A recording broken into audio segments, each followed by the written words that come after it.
পেটে সন্তান লইয়া যদি মা বেশি বেশি করে মিষ্টি খায়, সন্তান বড় হওয়ার পরে মিষ্টি প্রিয় হয়। পেটের সন্তান নিয়ে যদি মা বেশি বেশি টক খায়, সন্তান বড় হওয়ার পরে টক প্রিয় হয়। পেটের সন্তান নিয়ে যদি মা বেশি বেশি করে ঘুমায়, সন্তান বড় হওয়ার পরে অলস হয়। পেটের সন্তান নিয়ে যদি মা বেশ টুকটাক কাম কাজ করে, এই সন্তান কর্মঠ হয়। কারণ পেটের সন্তানের উপরেও গিয়া মার কামের আসর পড়ে। পেটের সন্তান নিয়ে যদি মা বেপরদায় চলে রে যুবক, এই সন্তান ব্রেন ডিলা হয়, প্রতিবন্ধী হয়।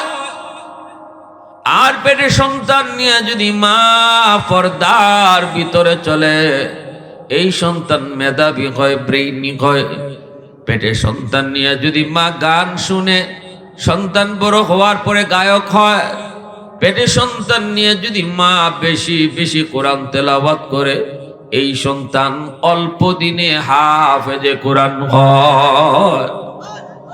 পেটের সন্তানের উপরে মার আসর পর্বই পর্ব। পাত্র যেমন হয় তার জিনিসের উপরে গিয়ে আসর পড়ে। চা যদি আপনি তরকারির পাতিলে জাল দেন, দেখবেন চা জাল হয়ে গেছি, ঠিক না? জোরে হল।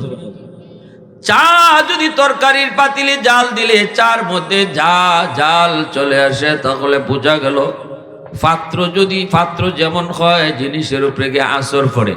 মা হলো সন্তানের পাত্র। 10 মাস 10 দিন যেই মার পেটে থাকবে, এই মার চরিত্রটা কেমন হওয়া লাগবে, এই মার আখলাকটা কেমন হওয়া লাগবে, এর উপরে সন্তানের উপরে গিয়ে আসর পড়ব। এর উপরেই সিদ্ধান্ত হবে সন্তান তোমার আল্লাহওয়ালা হবে, হাফেজে কোরআন হবে, নাকি গায়ক হবে, গান গাইবে। এই সিদ্ধান্ত নিবে। এজন্যই তো বিয়ার আগেই তুমি সিদ্ধান্ত নেওয়া লাগবে। যুবক, তুমি বিয়ের সিদ্ধান্ত নিয়েছো, এখন কোন মেয়েকে তুমি বিয়ে করবা, কোন ধরনের মেয়েকে তুমি বিয়ে করবা, একটু চিন্তা করা লাগবে তোমার। আমার বউ তো শুধু আমার বউ না, কয়েকদিন পরেই তো সে আমার সন্তানের মা হবে। অতএব আমি আমার সন্তানের মা কোন মেয়েটারে বানাবো, এই জিনিসটা তোমার বিয়ার আগেই চিন্তা করা লাগবে। তুমি যদি দেখো ওই মেয়েটাকে তুমি বিয়ে করার প্রস্তাব দিয়েছ, যে রাস্তাঘাটে সব সময় বেপরদায় চলতো, 10 জন 20 জন পর পুরুষ তারে দেখতো, যে নামাজ নাই, যার মাথায় কাপড় নাই, এমন একটা বউ যদি যত সুন্দরী হোক তুমি তারে বউ বানায় আনলা, সে কিন্তু কয়েকদিন পরেই তোমার সন্তানের মা হইতেছে। অতএব মা যেমন হবে সন্তানও তেমন হবে। আগে থেকেই ভাবা লাগবে। এজন্যই রাসূল বলেছেন, ফাজফার বিজাতিদ দ্বীন, দিনদারিরে প্রাধান্য দাও। তুমি দিনদারিকে প্রাধান্য দিতে হবে বিয়ার ক্ষেত্রে। সম্পদ কম অসুবিধা নাই, সুন্দর কম অসুবিধা নাই, বংশ দুর্বল তাও অসুবিধা নাই, কিন্তু দিনদারি নাই এটা অসুবিধা। কথা কোন? নামাজ নাই এটা অসুবিধা, ফরদা নাই এটা অসুবিধা, ঘরের মধ্যে টেলিভিশনে নাচ গান চলে এটা অসুবিধা, ঠিক কিনা? কলেজে পড়ে অসুবিধা নাই, ভার্সিটিতে পড়ে অসুবিধা নাই। আমরা নিষেধ করি না পর্দা করে তুমি স্কুলে যাও, পর্দা করে তুমি হাই স্কুলে যাও, পর্দা করে তুমি কলেজে যাও। শরীয়ত এটাকে নিষেধ করে না, বরং শরীয়ত বলে তুমি পর্দার বিধানটারে মানো। নামাজ যেমন ফরজ, পর্দা করা তেমন ফরজ। নামাজ যেমন ফরজ, পর্দা করা তেমন ফরজ। একজন মহিলা নামাজ পড়ে ঠিক, কিন্তু পর্দা করে না, আল্লাহর কাছে সে কখনো প্রিয় হতে পারে না। একজন মহিলা রোজা রাখে ঠিক, কিন্তু পর্দা করে না, পর্দা করে না। ঘরের ভিতরেও পর্দা আছে, ঘরের বাইরেও কিন্তু পর্দা আছে। ঘরের ভিতরে পর্দা হলো তোমার আত্মীয় স্বজন যারা আছে, তারা কাদের সাথে তুমি দেখা করতে পারবা, কাদের সাথে দেখা করতে পারবা না, এটা তোমার আগে জানতে হবে। আপন চাচাতো ভাইয়ের সামনেও তোমার যাওয়া যাবে না, আপন খালাতো ভাইয়ের সাথেও কথা বলা যাবে না, আপন ফুফাতো ভাইয়ের সাথেও কথা বলা যাবে না, চাস্তলি চাচা, চাস্তলি মামা, এদের সামনেও তোমার কথা বলা যাবে না, এদের সামনেও যাওয়া যাবে না। কারণ শরীয়তে এটা এলাও না। শরীয়ত বলে শুধু আপন ভাই, শরীয়ত বলে শুধু আপন চাচা, শরীয়ত বলে শুধু আপন মামা, এদের সামনে যাওয়া যায়, কথা বলা যায়। চাস্তলি সম্পর্কে গেলেই তোমার জন্য সে মাহরাম, তার সাথে কথা বলা তোমার জন্য হারাম।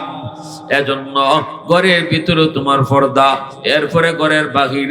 একান্ত প্রয়োজনে যদি নারী তোমার ঘর থেকে বের হতেই হয়, কোনো পুরুষই তোমার এই কামটা করে দেওয়ার মতো না, শুধু একা তোমাকে এই কামটা করা লাগবে। এমন যদি পরিস্থিতির ভিতরে তুমি পড়ো গো নারী, ইসলাম বলে বের হতে পারবা, কিন্তু না বেপরদায় না, বোরকা ছাড়া না, ঢিলা ডালা বোরকা পরে তুমি বের হও।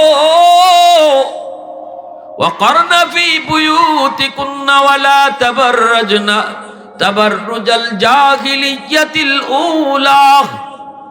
আল্লাহ পাক কয় বের হইও না, ঘরের ভিতরে থাকো, কারণ ঘরটাই হলো তোমরা নারীদের জন্য সবচেয়ে নিরাপদ জায়গা। যদি একান্ত প্রয়োজনে তোমার বের হতেই হয়, শরীয়ত তোমারে নিষেধ করে না, বের হতে পারবা। যদি তোমার কোনো পুরুষ না থাকে, এই কামটা কোনো পুরুষই তোমারে কইরা দেওয়ার লোক না থাকে, যদি তোমাকেই করা লাগে, আল্লাহ পাক বলে এমন ভাবে তুমি বের হও, মাথা থেকে পায়ের তালু পর্যন্ত ঢিলা ঢালা বোরকা পরে বের হও। তুমি কত বয়সের নারী, তোমার বয়স কেমন, এটাও যেন বোরকার উপর দিয়ে বোঝা না যায়। সুবহানাল্লাহ। টাইট ফিট বোরকা পরলে তো বয়স বোঝা যাইব। বোরকা শব্দের অর্থ হইল বয়স বোঝা যাইতো না। এটা কি 16 বছরের না 50 বছরের, এটা বোঝা যাইতো না। ওই ধরনের বোরকার নাম হইল বোরকা। কথাটা বুঝে আসছে?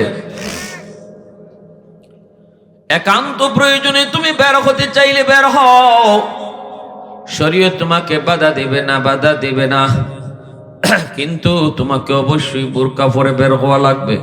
ঢিলা ঢালা বোরকা পরতে হবে, মোটা কাপড়ে বোরকা পরতে হবে, শরীরের কোনো ভাঁজ যেন বাহির থেকে দেখা না যায়। বলুন তো আপনারা, বলুন বোরকা কারে কয়? আমি কি আপনারা কি এই জিনিসটারে বোরকা কইবেন না? আমি আপনাদেরকে একটা এক্সাম্পল দিই। থানবী রহমাতুল্লাহ আলাইহি এক্সাম্পল দিচ্ছেন। এক বেটায় ব্যাংক থেকে 1000 টাকা একটা বান্ডিল লইছে। এই বান্ডিল লইয়া সে বাড়িতে আইব। কেমনে আইব? এটা কি খোলা আতলিয়া আইব না এটা ডাক্কে আনবো? ডাক্কে আনতে গেলে এবারে কেমনে এটারে ফর্দা করব? এটার নামে ফর্দা। ফর্দা বুঝাইতেছি। 1000 টাকার বান্ডিল কেমনে আনবো? যদি কাপড় দিয়া টাইট কইরা বাঁধে, টাইট কইরা যদি কাপড় দিয়া বাঁধে, তাহলে কিন্তু বোঝা যাইব এটা একটা টাকার বান্ডিল, ঠিক না? কাপড় কিন্তু লাগানো হইছে, কিন্তু টাইট ফিট কইরা করার কারণে ডাকাইতে বুঝে লইব এটা টাকার বান্ডিল। এখন যদি কয় ঠিক আছে টাইট ফিট করতাম না, মশারি কাপড় দিয়া ঢিলা ঢালা কইরা এরকম ফেসায় ফুসায় লই আইতেছে, এটাও পর্দা হয় না, এটাও ডাকনা হয় না, কারণ মশারি কাপড় হইল জালের মতো, কিছু দেখা দেয় কিছু দেখা যায় না। ডাকাইতে কিন্তু বুঝি লাইব এটা 500 টাকা না 1000 টাকা বান্ডিল, ঠিক না? আবার একজনে কয় ঠিক আছে মশারি কাপড়ও দিলাম না, টাইট ফিটও করলাম না, কিন্তু এমন ভাবে ফেসাইছে কোনা দেখা যায় বান্ডিলের। ডাকাইতে কোনা দিক কেউ বুঝে ফেলবে এটা 500 টাকার বান্ডিল নাকি 1000 টাকার বান্ডিল। তাহলে কি করেন আপনারা? কয় না না, এইভাবে কোনোভাবে নেওয়া যাবে না। কেমনে নেওয়া লাগবে? কয় বান্ডিলটারে আগে বাজারে ব্যাগের ভিতরে ফালা। ওই যে 10 টাকা বাজারে ব্যাগ, বাজারে ব্যাগের ভিতরে 1000 টাকা বান্ডিলে ঢুকাইছে, ঢুকাইয়া এই ব্যাগের মধ্যে লইছে ডুগি, ব্যাগের মাঝে লইছে আলু, ব্যাগের মাঝে লইছে এরকম ভাবে কদু, লাউ আলু কদু লইয়া সে রানা দিছে। কারণ এলাকাটা বড় খারাপ, যেখানে আইব এর মাঝখানে নোয়াগর পড়ব, বুঝেন না আপনারা? জিংরি পড়ব, তার এটা তো হিসাব করে নিতে হইব না। এই জন্য ব্যাগের মাঝে ডুগি লইছে, মূলা লইছে, লাউ লইছে, লইয়া ও তলে হারাইছে 1000 টাকার বান্ডিল। ডাকাইতে কয় রে এদি মূলা লইয়া যায়, মূলা এ কিতা লইয়া যায়, আতো দিছে না। এই জিনিসটা তো আমরা খুব ভালো বুঝি। আমার 1000 টাকার বান্ডিল যদি নোয়াগরের আওয়ার ফার করন লাগে, তাহলে উফরে মূলা দন লাগবো আর ডিলা ডালা একটা ব্যাগ লাগবো। কিন্তু আমার আপনার মা বোনের দাম কি 1000 টাকার বান্ডিল থেকে কম হয়ে গেছে নি? আমি আমার বোনটারে, আমি আমার মেয়েটারে এমন একটা বোরকা পরায়া ডাকাইতের সামনে দিয়ে নিলাম, টাইট ফিট একটা কাপড় পরায়া। ডাকাইতে দূর থেকে দেখি বুজ্জালায় 16 বছরের যুবতী, ঠিক না নি? আবার তারে এমন কাপড় পরাইলাম, গায়ের রংটা কেমন বোঝা যায়, কারণ এটা হইছে মশারির জালের কাপড়। মশারির জাল দেওয়া আবার জামা আছে না এক ধরনের, রং কেমন বোঝা যায়। আবার এমন কাপড় দিয়া তারে পরাইলাম, এমন কাপড় দিয়া তারে হাঁটাইলাম, যেই কাপড় দিয়া দেখা যায় পুরা বডি তার ডাকনা না, কোনা কানি দেখা যায়, টেকার কোনা দেখা গেলে যেমন ডাকাইতে বুঝালায় এটা কত টেকার বান্ডিল। আমার আপনার যুবতী মা বোনেরাও যদি এমন পোশাক পরে, যেই পোশাকে কিছু ঢাকা আর কিছু ফাঁকা, তাহলে ওই ফাঁকা জাকা দেখে দাও ডাকাতি বুঝিলাইব কোনানো আটকাইতো, ঠিক না নি? তাহলে কি বুঝলাম না, এগুলা একটার নাম পর্দা না। পর্দা হইল 10 টিকে একটা ব্যাগ লও, 10 টিকে একটা ব্যাগ লও, এই ব্যাগের ভিতরে ডিলা ডালা ব্যাগের ভিতরে তোমার টাকার বান্ডিল ঢুকাও। এজন্য শরীয়ত বলে এমন বোরকা হলো বোরকা, যেই বোরকা ডিলা ডালা হবে, মোটা কাপড়ের হবে, মাথা থেকে পায়ের তলা পর্যন্ত তার ডাকবে। বয়স তার কেমন বোঝা যাবে না, বয়স তার কেমন অনুমান করা যাবে না। তখনই যুবক, ওই যুবক, যে যুবকের দিলের ভিতরে অসুস্থ, যে যুবক দিলের ভিতরে তার কামবাব, সে তোমাকে নিয়ে কিছু ভাববেও না, সে তোমাকে নিয়ে প্রিজিংও করবে না। সে মনে মনে কইব আমি কিতা কইতাম, সামনে দিয়ে যে গেল কিতা কইতাম কিছুই তো বুঝি না। হে কি আমার বইনের বয়সের না, আমার মার বয়সের না, দাদির বয়সের? বইনের বয়সের না, দাদির না, মার বয়সের? এটা না বুঝলে হে তোমারে কি প্রিজিং করতো, তোমার নিয়ে কি বাজে চিন্তা করো। ওই আমরা সৌদি আরব যারা হজে গেছেন, জানি না হজে গেছেন পরে দেখবা হেরেম শরীফে, আল্লাহর ঘর খানায় কাবার পাশে হেরেম শরীফে দরজার সামনে কিছু সৌদি মহিলা পুলিশ দাঁড়ায় থাকে, এরা মহিলাদেরকে চেক করে করে ঢুকায়। এমন বুরকা পরে বুঝবার কোনো কুদরত নাই যে যুবতী না বুড়া, বয়স বুঝার কোনো সুরতই নাই। হাত মোজা পা মোজা তো আছে, কিন্তু ডিলা ডালা এমন বুরকা কোনো পুরুষ বুঝতেই পারে না সে বয়স্ক না যুবতী, কম বয়সের, কিছুই বুঝে না। এটার নাম হইছে বোরকা, এটার নাম হইছে পর্দা। এজন্য ভাইরা আমার ভালো করে মনে রাখবেন, যেই মহিলারা দুনিয়াতে পর্দা করে চলবো তাদের গর্ভ থেকে মঈনুদ্দিন চিশতি আইব, সুবহানাল্লাহ জোরে বলো। তাদের গর্ভ থেকে আব্দুল কাদের জিলানী আইব, তাদের গর্ভ থেকে আব্দুল কাদের জিলানী আইব।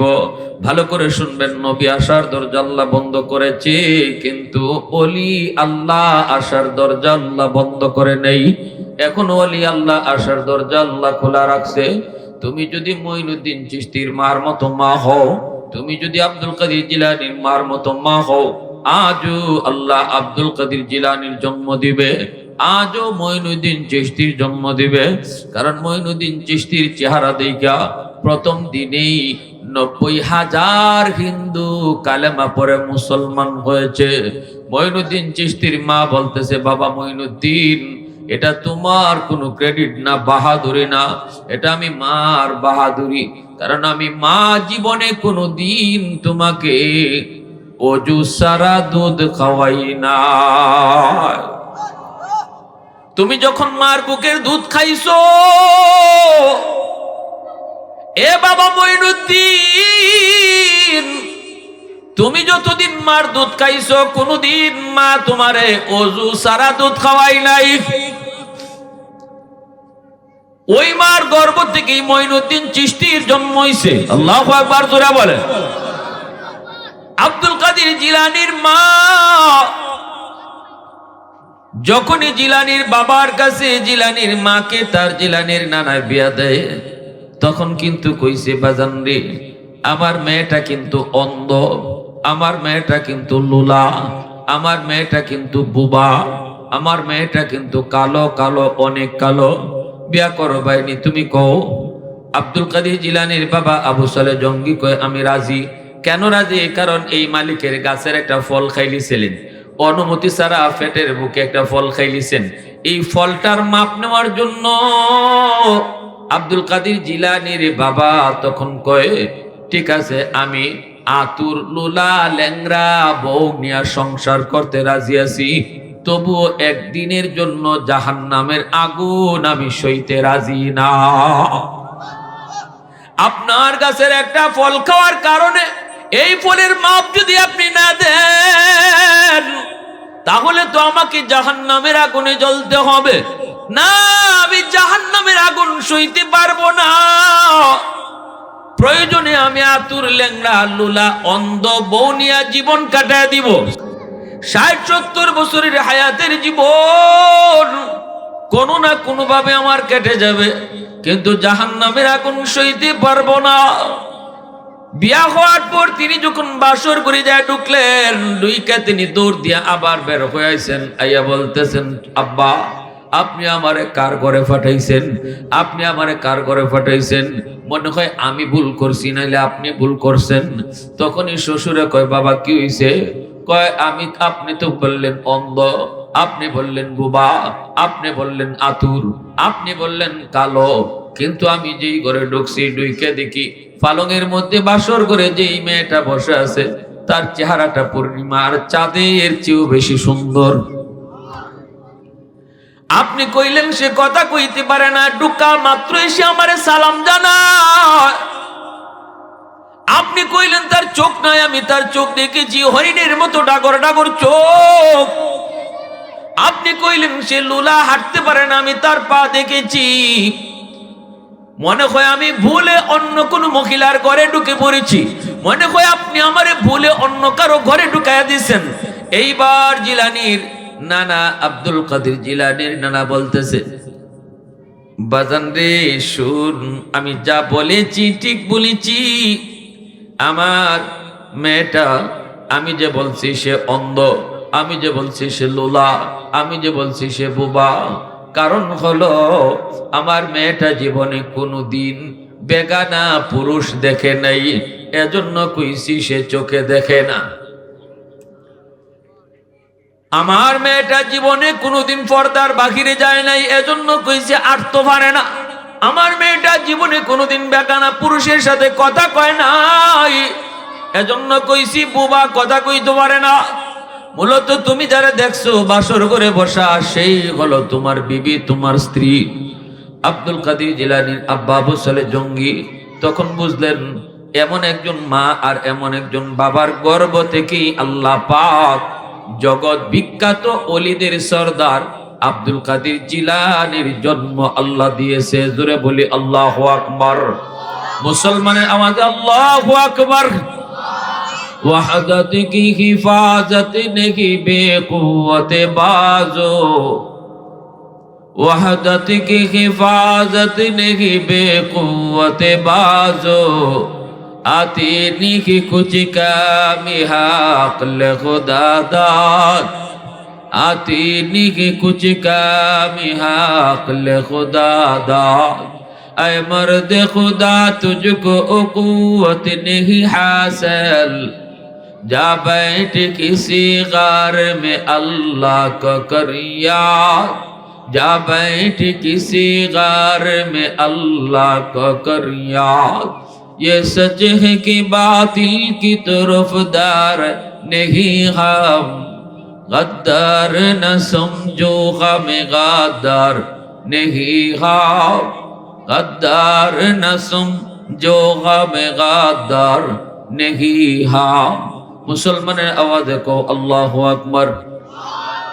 এই নারীদেরকে ইসলাম সম্মান দিয়েছে। ইসলাম আসার আগে নারীদের কোনো সম্মান ছিল না, নারীদের কোনো মর্যাদাই ছিল না।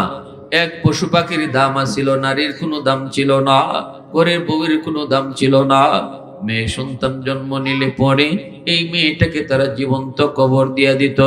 যখনই শুনতো মেয়ে সন্তান জন্ম নিছে, বাবার চেহারা কালো হয়ে যেত, কারণ সমাজের ভিতরে এটা ছিল অনেক অসম্মানী, সমাজের ভিতরে ছিল এটা বড় কলঙ্ক। অমুকে তমুকের কাছে যে বসতে পারতো না, কেউ তার কথা শুনতো না। কয় তোর মেয়ে হইছে, তুই আবার কি কথা কইবি? তোর মেয়ে হইছে, তুই আবার কেমনি মুখ দেখাবি?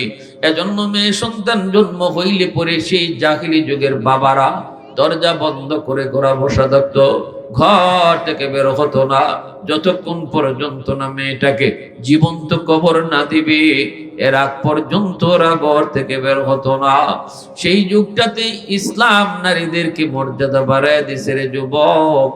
আজ এই সমস্ত নাস্তিকের দলেরা কয় ইসলাম নারীরে ঠকাইছে, এদের পূজা দরকার।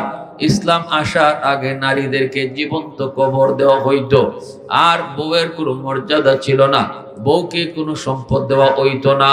এমনি ভাবে মেয়েটাও বাবার সম্পদের কোনো অংশ পাইতো না, বাবা তো মেয়ের কবরই দিয়া দিত। আল্লাহ রসুল সাল্লাল্লাহু আলাইহি ওয়াসাল্লাম এখনো মক্কা শরীফে এই জায়গাটা এরকম ব্যারিকেড দেওয়া, এখনো ওই জায়গাটা এরকম ব্যারিকেড দেওয়া, যেই জায়গার মধ্যে তারা মেয়ে সন্তানকে কবর দিত। হজে গেলে আপনারা এই জায়গাটা এখনো দেখতে পাবেন, সৌদি সরকার ওয়াল দিয়ে ব্যারিকেড করে রাখছে। সেই যুগে আমার নবী, মায়ার নবী, রহমতের নবী নারী জাতির মর্যাদা বাড়াইলেন, মেয়ে হিসাবে মর্যাদা বাড়াইলেন, স্ত্রী হিসাবে মর্যাদা বাড়াইলেন, মা হিসাবে মর্যাদা বাড়াইয়া দিলেন। আল্লাহ নবী বলতেছেন তিনটা মেয়ে সন্তান যার হবে সে আল্লাহর তৈরি জান্নাত পেয়ে যাইব। রসুল বলেন তিনটা মেয়ে সন্তান যার হইব, এই মেয়েটাকে যে সে দিনদারি শিখাইব, দিনদার ছেলের কাছে বিয়ে দিব, সম্পদ দেইকা টাকা দেইকা জুয়াকুর গাঞ্জাকুরের কাছে বিয়া দিবে না, না না, নামাজি ছেলে দেইকা মেয়েটারে বিয়ে দিবে এবং মেয়েটারে দিন শিখাবে, মেয়েটারে কোরআন শিখাবে, মেয়েটারে আখিরাত বুঝাবে। না না, কয় কেমনে? কয় না, তারে পরিবেশ রাখবে, এমন পরিবেশে তারে পড়ালেখা করাবে যেই পরিবেশে গেলে পরে কোরআন শিখে, যেই পরিবেশে গেলে পরে আখিরাত বুঝে, যেই পরিবেশে গেলে পরে আল্লাহরে চিনে, যেই পরিবেশে থাকলে পরে আল্লাহর ভয় অন্তরে রাখে। ওই পরিবেশে বাপ মা তারে বড় করছে, লেখাপড়া করাইছে। আল্লাহর রসুল বলেন এই তিনটা মেয়ে যেই বাবার হইব, আর এই বাবা তিনটা মেয়েরে দিন শিখাইয়া দিনদার ছেলের কাছে বিয়া দিব, আমি রসুল বললাম এই বাপ মার জন্য জান্নাত ওয়াজিব। সাহাবীরা প্রশ্ন করেন নবী গো, দুইটা মেয়ে যদি কারো হয় তার জন্য কি কোনো সংবাদ আসেনি? রসুল বলেন দুইটা মেয়ে যার আছে সেও যদি দুইটা মেয়েরই দিনদারি শিখায়, এরপরে দিনদার ছেলের কাছে বিয়া দেয়, দিনই পরিবেশে তারে পড়ালেখা করায়, বেপরদায় তারে পড়ালেখা করায় না, যেই পরিবেশে পর্দা আছে ওই পরিবেশে পড়ালেখা করায়, রসুল বলেন ওই দুই মেয়ের বাপ মারেও আল্লাহ পাক জান্নাত দিয়া দিব। সাহাবীরা বলে নবী গো, একটা মেয়ে যার আছে, রসুল বলেন একটা মেয়েও যার আছে সে যদি ওই মেয়েটারেও দিন শিখায়, এই মেয়েটারেও যদি দিন শিখায়া দিনদার ছেলের কাছে বিয়া দেয়, রসুল বলেন ওই বাপ মারেও আল্লাহ পাক জান্নাত দিব। সুবহানাল্লাহ, জোরে বলেন। এই কথাগুলি বইলা বইলা রসুল জাহিলি যুগের মানুষের মন মিজাজকে রসুল পরিবর্তন করলেন। যেই মানুষগুলা নিয়ত কইরা বইছে মেয়েটারে রাতের অন্ধকারে গিয়া জবাই করব, ওই মানুষগুলা রসুলের মুখ থেকে শুনতেছে একটা মেয়েরে আদর কইরা লালন পালন কইরা দিন শিখাইয়া যদি তারে বড় করা যায়, আল্লাহ এই উসিলায় এই বাপ মারে জান্নাত দিয়া দেয়। নবীজি কোন মানুষগুলার এই কথাগুলা শুনাইতেছেন? যারা এখানে বইছে যে হুজুরে কিছু কথা হইনে গিয়ে ওই মেয়েটারে কইছে, মেয়েটারে রেডি করে রাখো, আমি কবর উপর খুদ দিয়েছি, এরে গিয়ে ওখান গিয়ে রাতের আন্দারে নিয়া দেলাইমু, বুঝ দিয়া লই যেত গা, মেয়েরে নিত, মা চলো একখানা দাওয়াত খাইতে যাইমু, এই কথা কয়ে লয়ে যেত। যে কোনো একটা উসিলা দিয়ে মেয়েরে নিয়ে ঘর থেকে বাই দিত।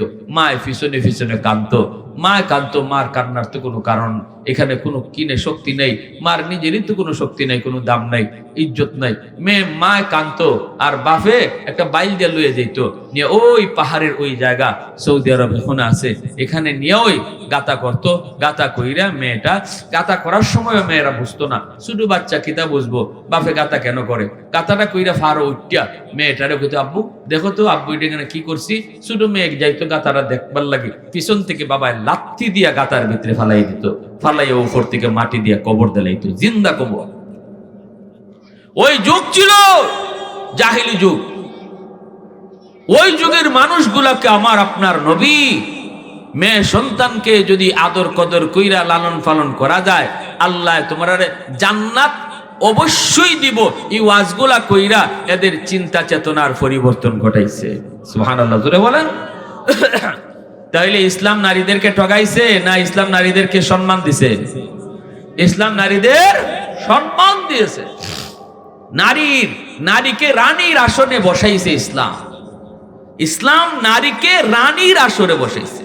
যে নারী ছিল ঘরের পশু পাখির থেকেও নিকৃষ্ট, এক গরুর দাম আসিল, গরুরে মায়া করত, কিন্তু নারীর মাতোটা মায়া ছিল না, কদর ছিল না। এরা মানুষই মনে করতো না, জাহিলি যুগের এরা মহিলাদেরকে মনে করতো এরা অন্য কোনো জাতি, এরা মানুষ না, এরা আল্লাহ মানুষ জাতি থেকে ভিন্ন একটা জাতি বানায় পাঠাইছে। এতটা নিকৃষ্ট ছিল সেই যুগের মানুষের কাছে নারী সমাজ। কিন্তু আল্লাহ রসুল আইসা রসুল এইভাবে নারীদের সম্মান বাড়াইছেন। সুবহানাল্লাহ। এরপরে আল্লাহ নবী বলেন, শুনো, নারী যদি তোমার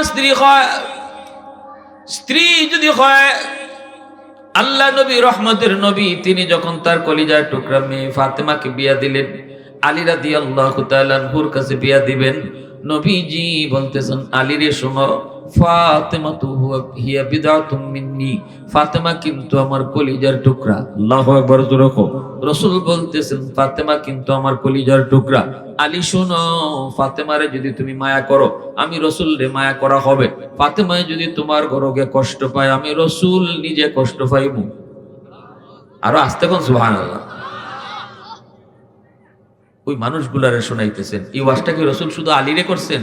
ওই মানুষগুলারে শোনাইতেছেন যারা নিজের হাতে মেয়েরে কবর দিছে। এই ওয়াজগুলা রসুলের শোনার পরে কত বাবা গড়াইয়া কাঁদছে মাটি। আল্লাহ রসুলের এই ওয়াজ শোনার পরে ওই বাবা, যেই বাবা নিজের হাতে একটা দুইটা না 5টা 10টা মেয়েরে জিন্দা কবর দিছে, এরা রসুলের ওয়াজ শোনার পরে মাটি গড়াইয়া গড়াইয়া কাঁদছে। আর খালি কইছে, আল্লাহ মাফ করো, আল্লাহ মাফ করো, আল্লাহ মাফ করো, পাগলের মতো। আল্লাহ নবী রহমতের নবী বলেন, আলী, আমার ফাতেমা আমার কলিজার টুকরা, জান্নাতের সকল মহিলাদের সরদারিনী, এতটাই পর্দা করে চলতেন খাতুনে জান্নাত ফাতেমা। দুনিয়াতে এমন ভাবে তিনি চলছেন, ইনি কতটা লম্বা, কতটা বাট্টি, কতটা চৌড়া, কতটা মোটা, পৃথিবীর কেউ কোনোদিন দেখে নাই। সুবহানাল্লাহ।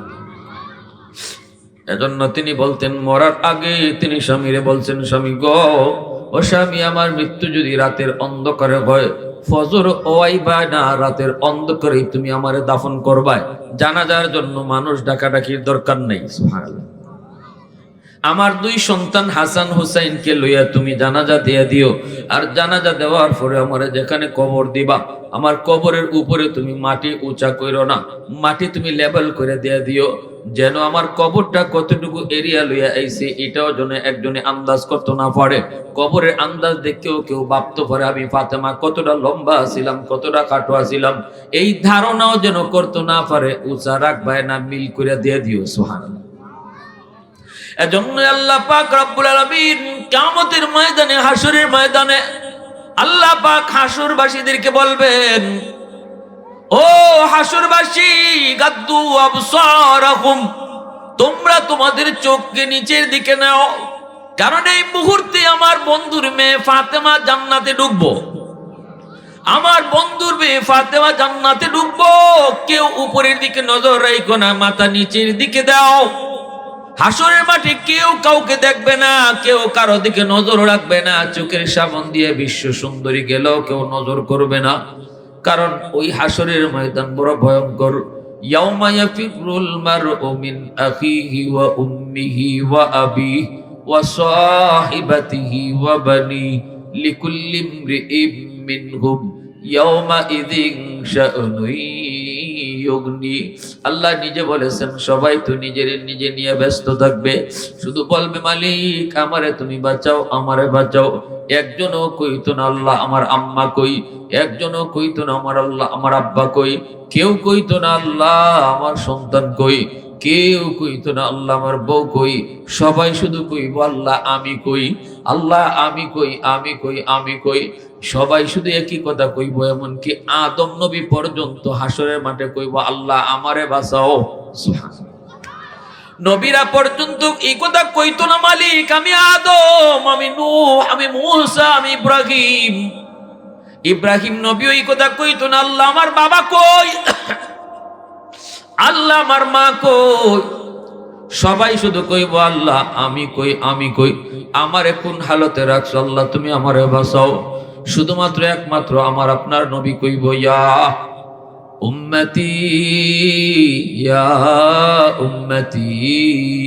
শুধুমাত্র আমার আপনার নবী কইব আল্লাহ আল্লাহ আমার উম্মত কই, আমার উম্মত কই। ওই ময়দানে কেউ কারো দিকে নজর করতো না, এমনিতেই নজর করতো না, নজর করার মতো জ্ঞান কারো থাকতো না। এরপরও দুনিয়াতে খাতুনে জান্নাত ফাতেমা এমন ভাবে পর্দা করে চলার কারণে হাসরের মাঠে আল্লাহ পাক ঘোষণা দিব, ও হাসরবাসীরা শোন, তোরা সবাই চোখ নিচের দিকে দে, কারণ আমার বন্ধুর মেয়ে ফাতেমা এখন হাসরের মাঠ থেকে জান্নাতে গিয়ে ঢুকবো। নজর কেউ উপরে রাখবা না, নজর সবাই নিচের দিকে দাও। সুবহানাল্লাহ জোরে বলেন। যেই মহিলারা দুনিয়াতে নিজেরাও পর্দা করে চলতো, পরপুরুষের সাথে কথা বলতো না, দেখা করতো না, ওই মহিলারা খাতুনে জান্নাত ফাতেমা রাদিয়াল্লাহু তাআলা আনহার সাথে সাথে তারাও জান্নাতে যায় ঢুকবো। খাতুনে জান্নাত ফাতেমা রাদিয়াল্লাহু তাআলা আনহার হাতে একটা পতাকা থাকবো, এই পতাকার নিচে দুনিয়ার পর্দাশীল নারীরা গিয়া হাজির হইব। দুনিয়ার পর্দাশীল নারীরা ওই পতাকাটার নিচে গিয়ে হাজির হইব, আর ইনি এরারে লইয়া গে জান্নাতে ঢুকবো। জোরে কন্যা সুবহানাল্লাহ।